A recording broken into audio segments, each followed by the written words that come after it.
Hello!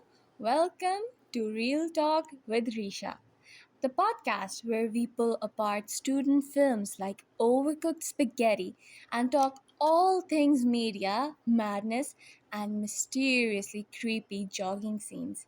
I'm your host, Risha, film lover, horror fan, and proud survivor of way too many sleepless nights editing it in DaVinci, CapCut, you name it. Today, we're diving deep into my latest psychological horror short film, Hafat al Junoon, which translates to Edge of Madness. And oh, yes, it's as dramatic as it sounds. So, the big question on the table is how does your product use or challenge conventions, and how does it represent social groups or issues? Let's break it down, shall we? Alright, first up, conventions. What's the recipe for a good horror short? Creepy atmosphere? Check. Dark lighting? You betcha.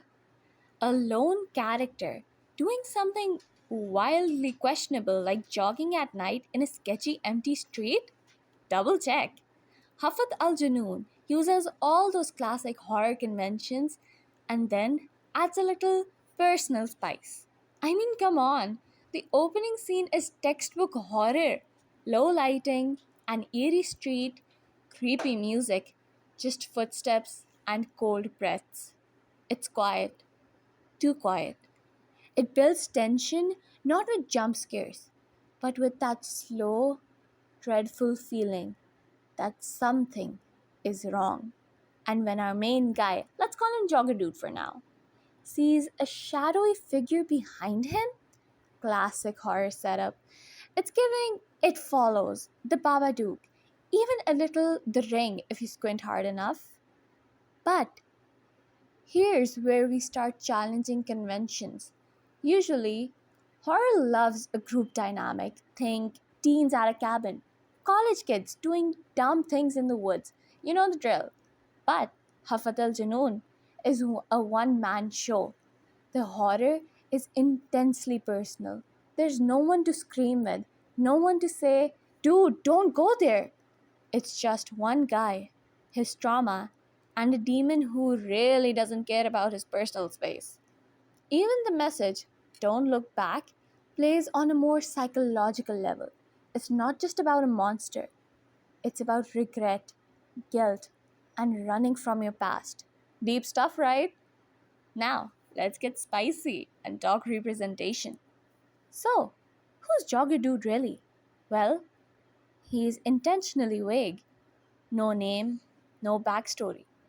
But here's the thing, that's kind of the point. He represents people dealing with internalized struggles. It's symbolic. The street is the mind, the demon is the trauma, and the running, that's the endless, exhausting attempt to escape your own mind, your own thoughts.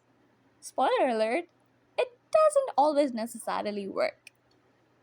In terms of social groups, Hafat al Junoon focuses on mental health. The title literally translates to edge of madness. We wanted to represent the feeling of being trapped in a mental loop: fear, denial, fear again, regret, trauma, with no escape in sight. That slow burn panic, that's anxiety, baby. That unseen figure creeping closer, that's depression, grief, guilt, regret, whatever monster you're running from in your own head.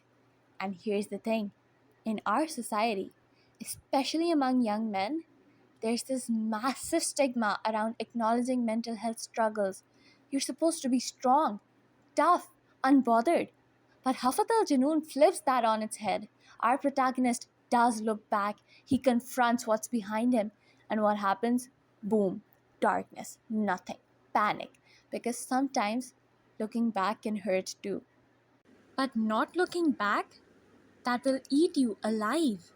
Oh, and let's not forget about the phone moment, the classic insert modern tech horror trope here. But we made that phone a messenger of truth. It warns him, don't look back. And what does he do? He does the one thing he was told not to do, just like every other person in a horror movie ever. Seriously, Why do they always have to go into the basement or follow the random girl into dark woods? Anyway, back on topic. The phone is symbolic of the voice of reason, the rational part of your brain trying to protect you. But the fear, the paranoia, the curiosity, they always win. Every time. Because you're at the edge of madness. Logic takes a back seat. So, yeah, we used horror convention to make something familiar. But then we twisted them to explore something personal, something cultural, something real. Mental illness isn't always loud. Sometimes it's a quiet street at night. Sometimes it's footsteps behind you that no one else hears. Sometimes it's a whisper telling you not to look back, and a part of you has to. So, to sum it up, Hafat al Junoon uses the grammar of horror, the shots, the lighting, the pacing, but writes a completely new sentence.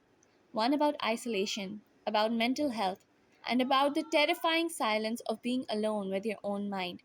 It represents the unspoken struggles so many face and dares to look them in the eye, even if it means screaming into the void.